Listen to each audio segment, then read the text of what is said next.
안녕하세요. 여러분과 함께하는 자신만만 적용기술사 김은숙입니다.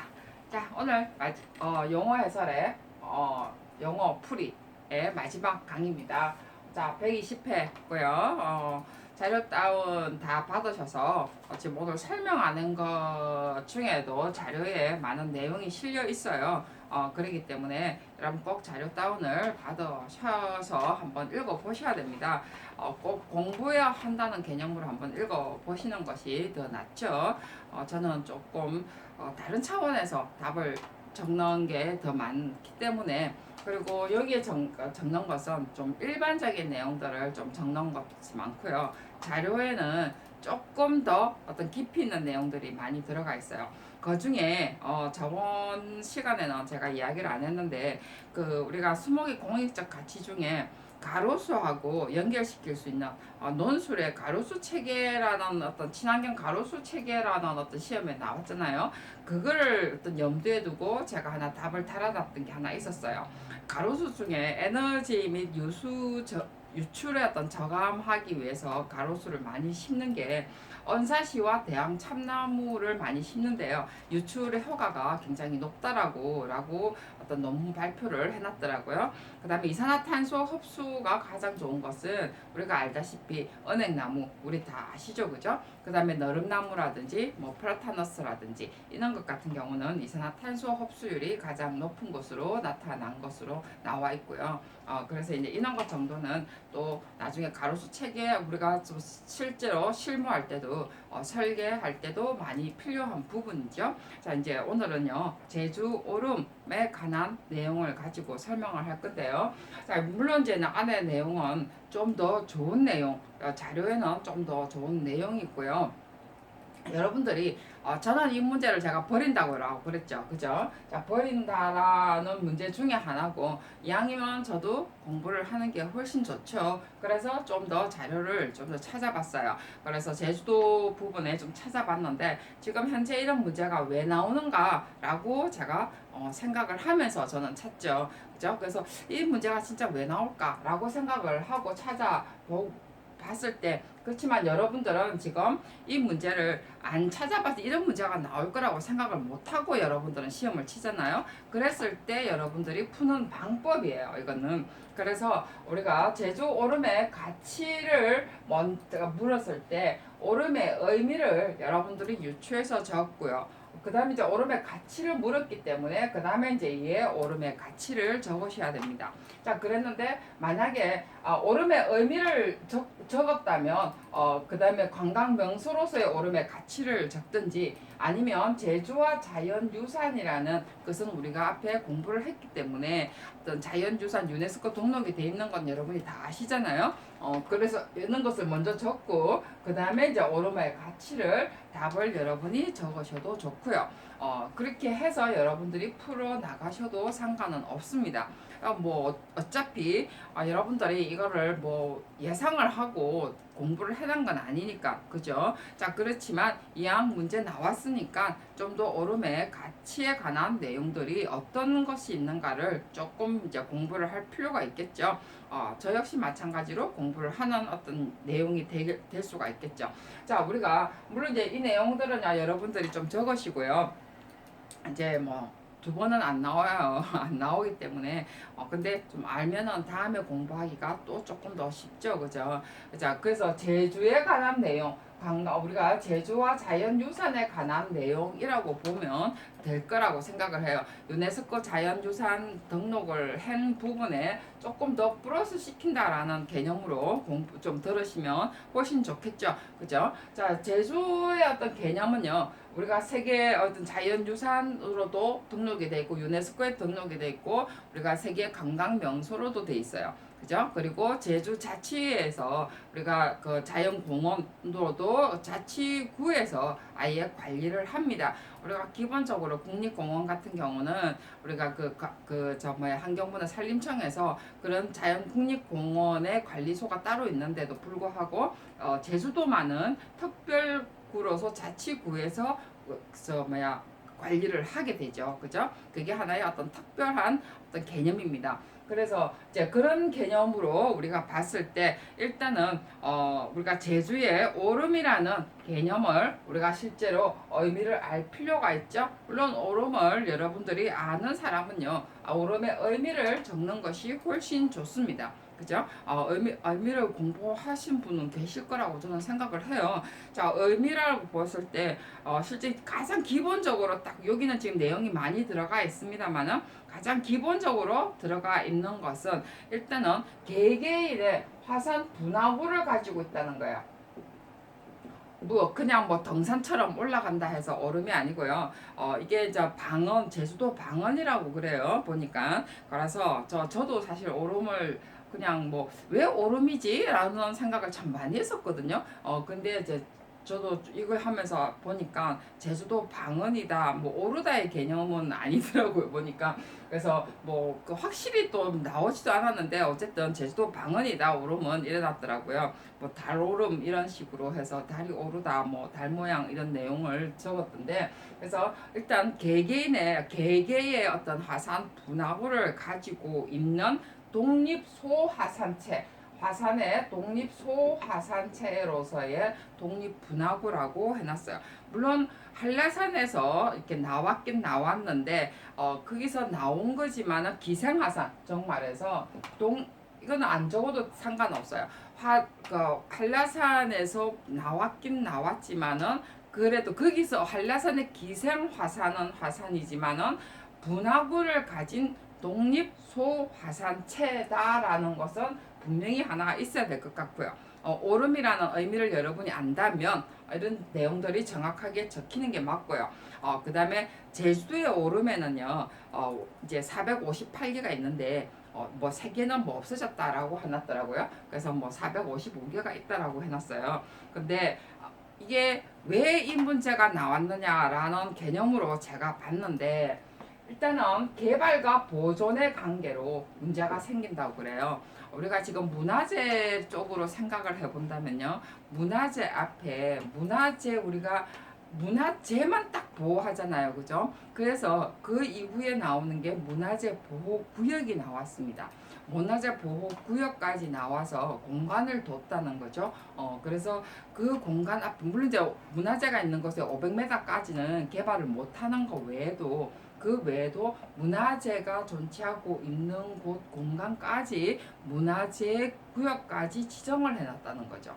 그래서 문화재, 우리가 경복궁 같은 경우는 그 앞에 막 건물이, 막 높은 건물이 들어서 있잖아요. 근데 그렇게 이제는 건물이라든지 높은 건물, 그냥 문화재를 가리는 건물들을 못 들어서게 한다는 거죠. 그거하고 같은 개념이에요.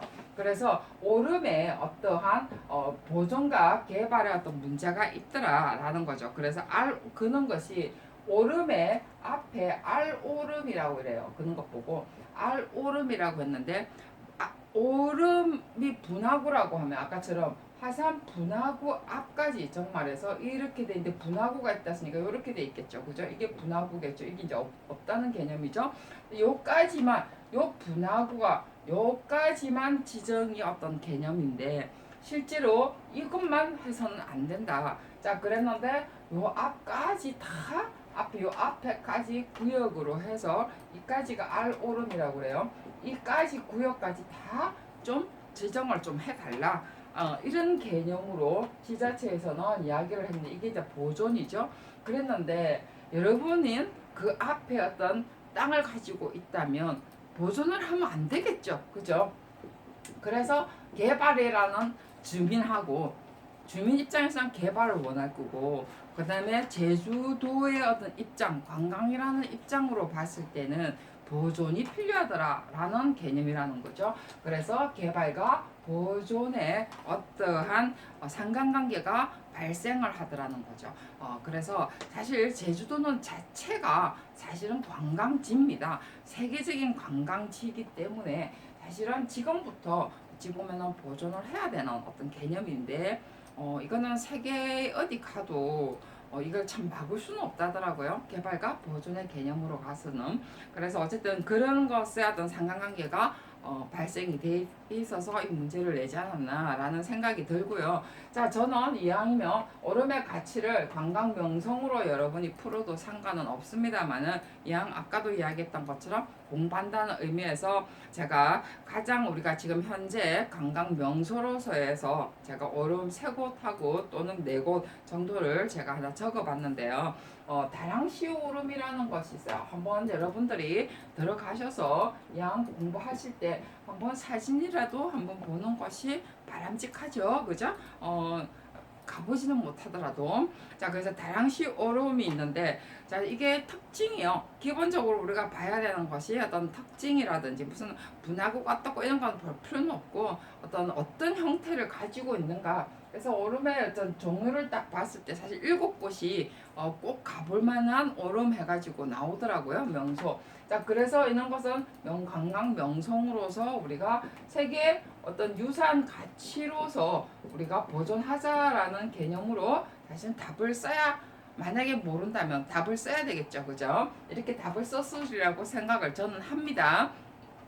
그래서 우리가 오름을 봤을 때 이제 알오름이라는 단어도 좀 적으면 훨씬 좋을 텐데, 자, 그래서 우리가 아까 이야기했던 것처럼 만약에 한다면 형태가 어떻는가라는 거 하고요. 그래서 여기에 뭐 어떤 무슨 그 비자림과 용륜 앞에 오름 사이에 위치한다 짜고 저짜고 했는데, 어떤 형태나 그 다음에 어느 정도의 위치 정도까지 여러분들이 그 다음에 또 어떤 형태뿐만이 아니라 이게 이제 특징이죠. 그죠? 어떤 형태의 특징. 그 다음에 또 나오는 것이 또 봤을 때 용륜이 오름도 굉장히 특징이 있어요. 그 다음에 복합 화산체라는 것도 굉장히 특징이죠. 세 개의 분화구 화산체가 있다라는 거.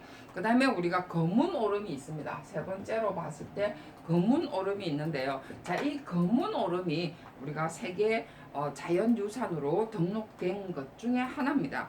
그래서 수많은 어떤 동굴이 집중된 것이 검은 오름이고요. 이게 우리가 용암 어떤 해안선이 20여 개의 어떤 동굴을 이룬다라고 했죠. 우리가 뭐 용암 저는 만장굴에는 한번 옛날에 들어가 봤어요. 그때는 지정되기 전이었거든요. 그때는 저는 그게 만장굴 간판만 있었는데 저는 그게 그 한참 이후에 한 20년 지나고 그게 지정이 되더라고요. 그곳에 어떤 굴이 있길래 혼자서 갔었는데 그 굴이 있길래 들어가가지고 물이 너무 찹더라고요. 그래서 안까지 전 들어가 본 적은 있었어요. 근데 그 당시만 해도 그게 유명한 굴이다 모르는 상태에서 갔는데 지금 간판은 만장굴 적혀 있었어요.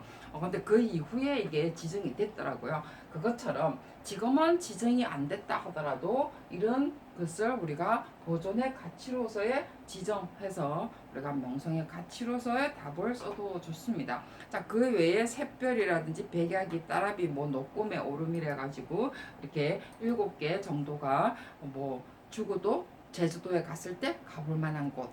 그 중에 또 정말 시간이 없을 때 가볼 만한 곳 해가지고 저는 3개 정도는 제가 특징을 적어놨습니다. 그래서 자연환경의 특징, 그 다음에 거기에 이왕이면 형태뿐만 아니라 거기 어떤 자연 환경뿐만이 아니라 자연의 어떤 생물, 그죠? 어떤 식물이라든지 동물 정도는 조금 하나 이왕하면서 기록을 해두는 것도 하나의 방법이겠죠. 이왕 공부한 김에. 자, 그 다음에 이제 공개공지로 넘어가는데요. 공개공지는요. 공공공지가 자료에 나와 있죠. 자, 공개공지는요, 건축법에 있기 때문에 제가 건축법은 지금 안 달아놨어요. 자, 근데 공개공지는 우리가 시군 관리 계획으로 공공공지는 나와 있습니다.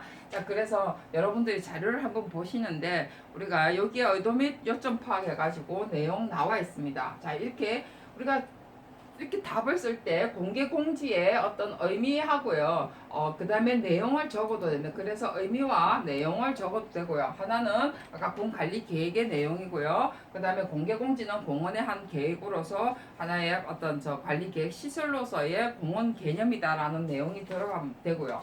공공공지는요, 건축법에 나오는 거고요. 용적률을 완화하기 위해서 건폐율, 그죠? 그러니까 용적률을 봐주고 건축물의 선을 뒤로 후퇴하는 거죠. 그래서 그런 거 보고 셋백이라고 해요. 그래서 건축물 선을 앞에 후퇴하면서 뒤에 뭘 해주죠? 저 연정률을 대신 완화시켜 주는 거죠. 더 높이 해준다는 거죠. 그래서 공공공지의 개념, 그 공개 공지의 개념이죠. 이거는 건축법에 관한 거고요. 공개 공지는요.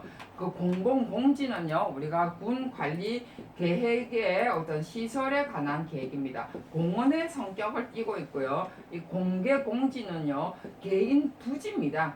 그래서 공개 공지 같은 경우는 앞에 공터가 많이 있죠. 어떤 그 건축물에 보면 뭐 우리가 잘 알고 있는 커피숍, 스타벅스 같은 데 가면 앞에 햄버거집 같은 데 가면 앞에 나와 있죠. 도로하고 도로선에서 뒤로 물러져 있는 거 주차장 말고 그죠? 그 앞에 저 마룻바닥 비슷하게 나와 있죠. 자 그다음 그런 것이 전부 다 공개 공지죠. 자 이제 이게 어떻게 연결되냐면 공동체 정원 조성 쪽으로도 연결될 수가 있습니다. 자 그다음에 우리가 지금 조금 더 한 번 더 들어가면요. 우리가 의미로 봤을 때 이렇게 답을 써도 돼요. 의미를 우리가 공개공지, 공공공지를 따로 이렇게 1번 안에 하나는 공개공지와 공공공지를 분리해서 답을 쓸 수도 있고요. 그 다음에 의미 안에 공개공지와 공공공지를 따로 이렇게 1, 2분 놓고 그것을 비교해서 표로 나타내는 방법도 있습니다. 자, 그러면서 이것의 어떠한 활용의 방법으로도 가능하겠죠. 특히 공공공지나 공개공지 같은 경우는요. 우리가 실제로 공동체 정원 조성으로도 연결 가능하다라고도 우리가 답을 적을 수가 있어요. 우리가 지금 13번으로 넘어갈 건데요. 여기도 보면 우리가 공동체 여러분이 이 내용을 잘 모르신다 하더라도 공동체라는 문장에 우리가 주안을 주시면 되죠. 자, 저는 내용을 여러분한테 좀 더 정확하게 전달하기 위해서 실제로 내용들을 찾아봤습니다. 그죠? 여기에 우리가 자료에 제가 참고를 뭘 했냐면요. 정부 24라는 내용을 봤고요. 마을 공동체 정부 24에 들어가면요. 마을 공동체 정원 사업을 해서 공고를 했습니다.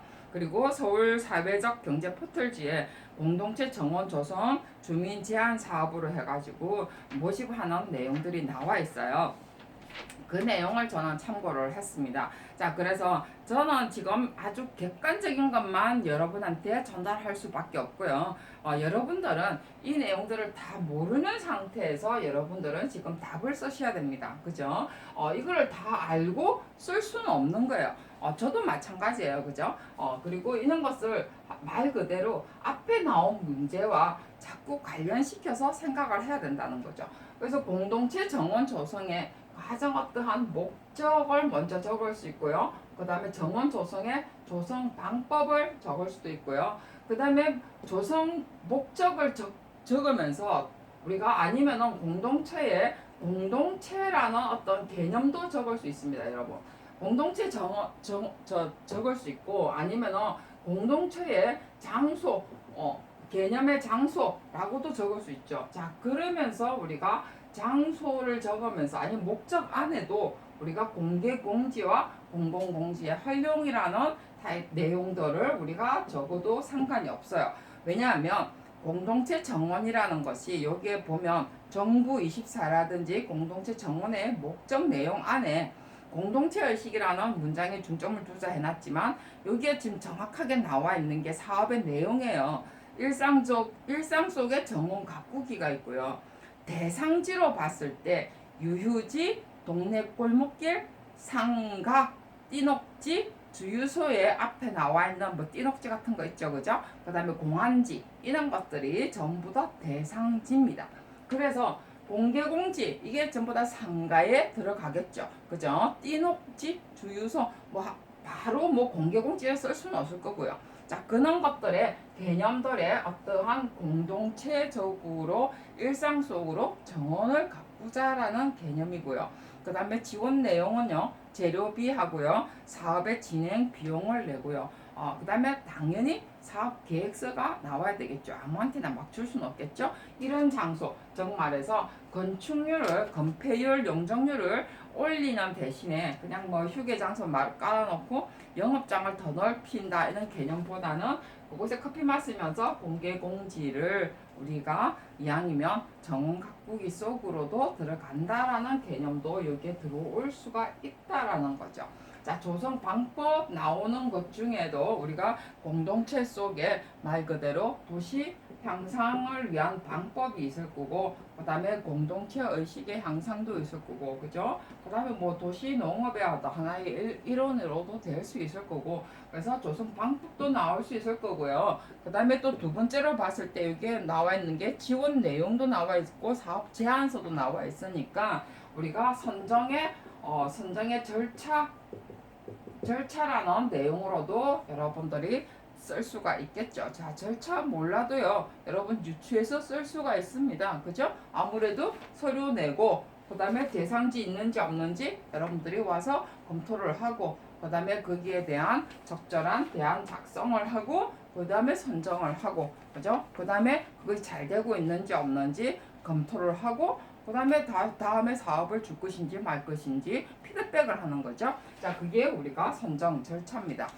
그래서 우리가 공동체 정원 조성하면서 내용들이 충분히 나올 수 있습니다. 그래서 마지막에 끝 쓰고요. 항상 이하 옆에 쓰시고요. 자, 그래서 오늘의 우리가 120회 용어 풀이에 관한 내용은 이것으로 마치도록 하고요. 다음에는 논술하고 연결해서 여러분과 계속 만나 뵙도록 하겠습니다. 수고하셨습니다.